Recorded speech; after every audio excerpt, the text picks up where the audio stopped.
You have watched the demonstrations and practiced the 6 previous micro skills which were introduced to you. We come at the stage at which we have to integrate all these skills. And remember, the final skill, which was the integrated skills practice, really served to synthesize all these skills so that you approach your teaching on an integrated basis without looking at these skills as individual things. The skill of verbal communication, the skill of use of examples, questioning, reinforcement, set preparation, stimulus variation should all be synthesized and used effectively without the teacher thinking that now he is using the skill of set preparation and the next moment he is thinking of verbal exposition. My suggestion, therefore, when you approach integrated skills practice is to approach it on an integrated basis and practice it as if you are teaching under a normal classroom situation. Bear in mind that this skill will require us to practice for a little bit longer. During the previous micro lessons, we stressed a teaching period of 7 or 8 minutes. But for now, you will be allowed to prepare a lesson for 15 minutes. The purpose of making this a little longer is to allow you to integrate all these skills so that you may come with a teaching which resembles real life teaching, which, by the way, is the ultimate objective of all these micro teaching presentations. We have now come to the end of all these presentations. And we hope, after having viewed all these presentations, you are now getting closer to teaching in a real life situation. I finally stress that please ensure that your preparation is effective. You choose an appropriate objective which is achievable in a 15-minute lesson, not the previous 6-minute lesson, and use teaching aids. Integrate all those aspects we have emphasized, plus any others which we have not talked about, to ensure that your teaching is effective and as close as possible to real life teaching by a professional teacher. There's an extremely important phrase which appears in our national anthem. Justice be our shield and defender. That is an extremely important point which I'm going to connect with what we are going to discuss this morning. I will give one of you a certain passage. It actually happened not a few months ago in one of the districts of Kenya. I want you to read it loudly, and then I shall link it yet once again with what we are going to discuss. Listen carefully. Read it very loudly, but don't shout, please. A fight broke between two people over 2 shilling debt. It ended up tragically with the debtor being rushed to the hospital. The person later died in the hospital. You have listened to that. It's a very sad incident indeed. And many occasions we have read about such incidences, people fighting over such things like 2 shilling debts. What does this incident tell us? That if people are well governed, there must be an established institution to arbitrate. To arbitrate, I mean, to be able to decide on behalf of 2 warring parties about problems that people may have. Such problems may arise between individuals, like between Lorraine and Alice, they might have a problem, or between 2 parties, Group A and Group B, or on the other hand, between the government and its people. There must be an established procedure. We cannot take the law into our own hands.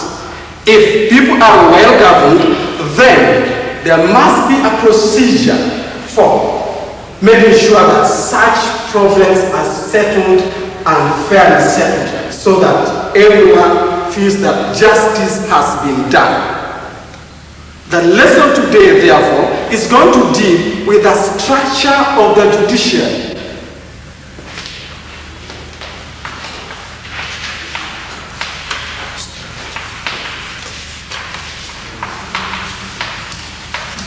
The word structure simply refers to how something is made up.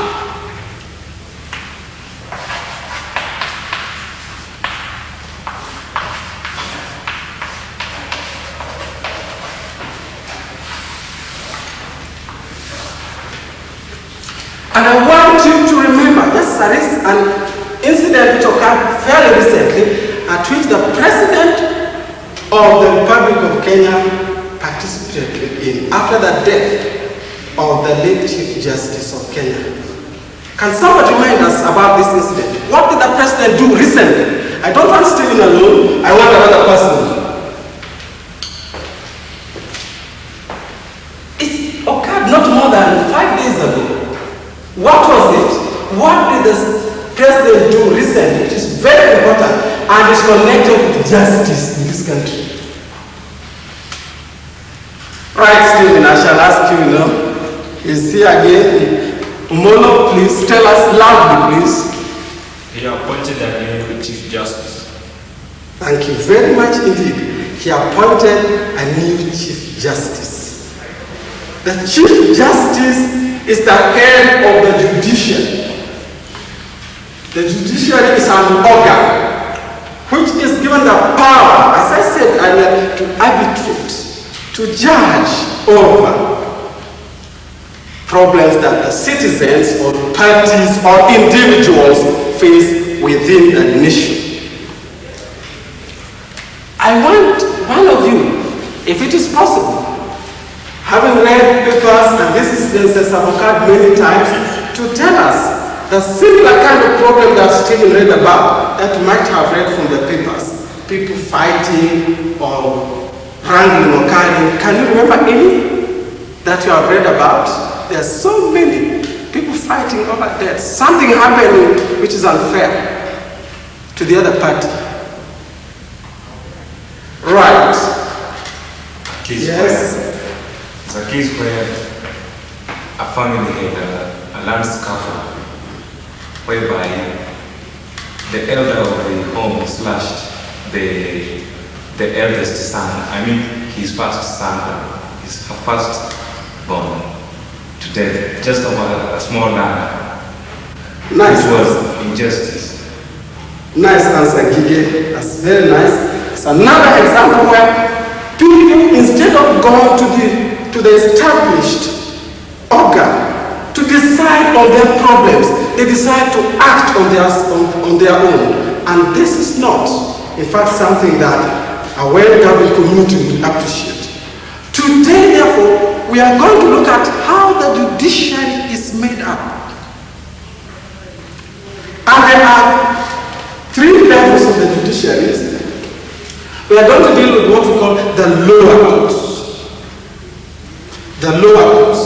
They are also given responsibility to decide some cases between peoples or between individuals or between a group of individuals and another group. And I will pass this paper for you. Look at it between 2 of you.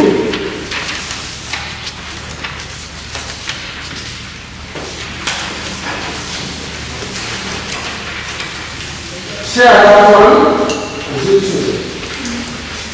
But don't concentrate on that piece of paper. You look at me because the explanation will come from me, not from the paper.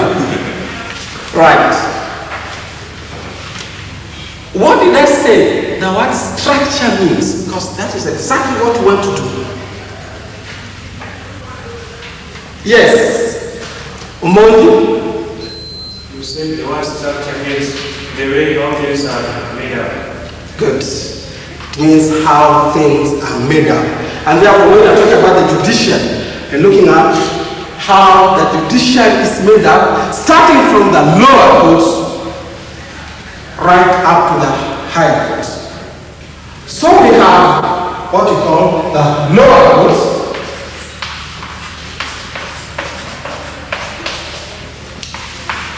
and the higher courts.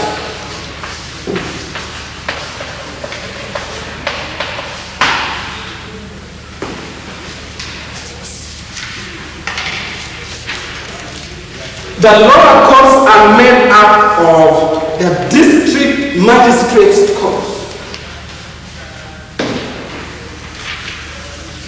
District magistrates' court. They are given responsibility to decide on cases, but up to a certain limit. Beyond that, their responsibility is reduced. Remember, even the judiciary itself has to function within set rules. The judiciary cannot do anything it likes. The judiciary must also function within, as the phrase goes, the rule of law. And therefore, the district magistrates court, as an example of the lower courts, is empowered to deal with cases up to, we shall not bother about how far can they go for now, but they are empowered to deal with certain cases, and how far they can go will be the subject of our next lesson. We have another category of courts, the lower courts. This is referred to as the Cadi's court. I have written an abbreviation shortly, District Magistrates Court. We are next considering Cadi's court.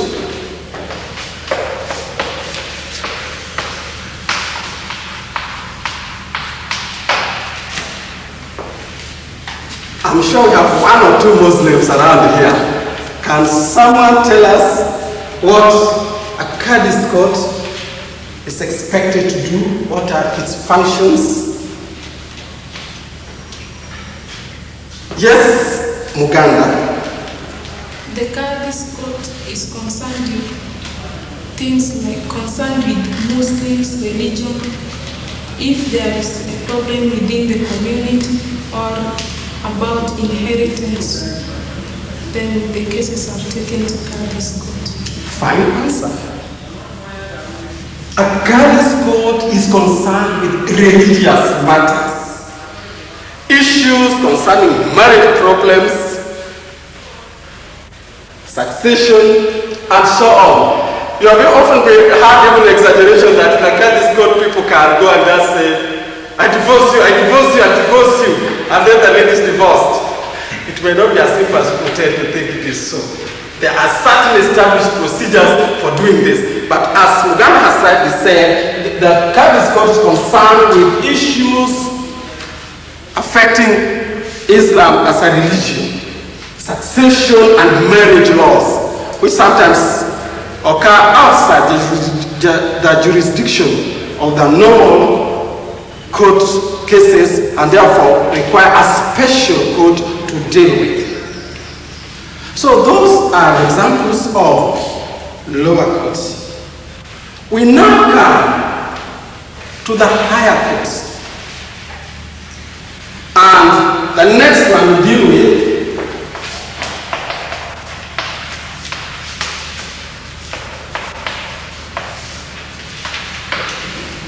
is the High Court of Kenya, or the Kenya High Court.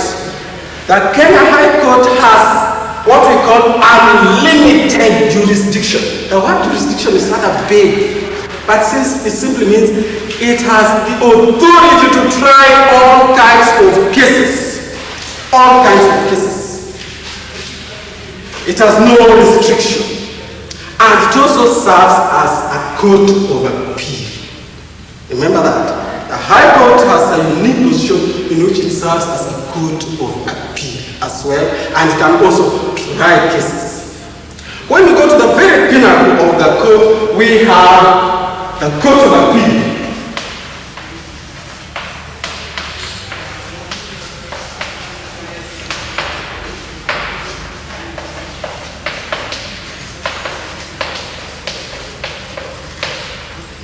The Court of Appeal, as the name suggests, is a court which listens to the appeal cases by individuals. When you feel that the judgment has been made and you are not happy about it, you can proceed to the High Court, and if you are not still satisfied, you can go right up to the High Court, Court of Appeal, sorry. And the court of appeal is often referred to as the court of last resort. What do we mean by a court of a last resort? I want some more hands up. I don't want to say it all the time. Morris, loudly please. It is the court where all the appeals end, and there's no other court where one can appeal. Yes. Thank you very much. It's the very final court. There's nothing else you can do. Once the decision is handed down, that is what it is. So let us look at this chart here. The district magistrates court is divided into 3 classes: first class, second class, and third class. Together with the chief magistrates court, these constitute the lower courts that I've talked about. We then have the higher courts made up of the Kenya High Court, which has unlimited jurisdiction, and the Court of Appeal as the last resort. I want you now to take your books and copy this diagram. I have not mentioned a special court called the courts martial, but that is a special court. You can see the linkage to the Court of Appeal and the Kenya High Court. It has a special function. But that will be the subject of our next lesson. Please take your books and copy that diagram. We are now coming to the conclusion stage of all the presentations we have seen. This stage will put you in a state of preparation prior to teaching under real-life conditions. In fact, the challenge that you are going to face is one where you'll be meeting real students in an actual classroom situation and to teach them under such conditions. And therefore, I am recapitulating on the importance of integrated skills and to once again highlight these skills so that you may acquire a repertoire of skills which are important for your professional practice. In the lesson which was demonstrated, you have watched the teacher's voice and how he used it effectively. The voice was loud, clear, and effective. He pronounced his words clearly, and he made sure that what he said was understood by the pupils. He used examples as well to clarify a point. The need to clarify a point is very important when something may not ring a bell to pupils when a teacher is teaching. The questioning by the teacher was satisfactory. He in fact distributed his questions quite well, and all the pupils, or rather many pupils, were given opportunity to answer the questions. We cannot forget the teacher's reinforcement technique. He's appreciating pupils' performance. Note how he thanked the pupils. He smiled at them. These kind of acts are intended to motivate pupils so that they can take interest in classroom learning. Pupils are human beings, and quite obviously they would like their performances and their efforts to be appreciated. The stimulus variation that the teacher utilized was very important for this lesson. He varied the kind of activities. At one moment, the teacher made use of a chart, and at another moment, he called on people to go and do something on the chalkboard. These are cases of varying the kind of stimuli which are subjected onto the child. And then the skill of set preparation was also used. This skill was meant to motivate, and you can recall how the lesson was started. It was interesting, captivating, and I will urge you that whenever you start your lesson, make sure that you use a technique which will set pupils on. Now it is your turn to practice this skill. And as I said during the introduction of the integrated skills practice, I would like you to choose a topic which is achievable within a 15-minute lesson. Use teaching aids as well. Integrate all these skills. Make sure that the prime purpose of an integrated skills practice is to communicate the message you have to the pupils. Do not see these skills as individual skills to be practiced one by one. Fuse them together like a football player who is playing a certain game. He uses all these skills without thinking that now I should take a corner kick or now I should pass. He uses them automatically without thinking. Similarly, when you integrate all these skills, synthesize them, fuse them together so that your teaching should approach real life teaching.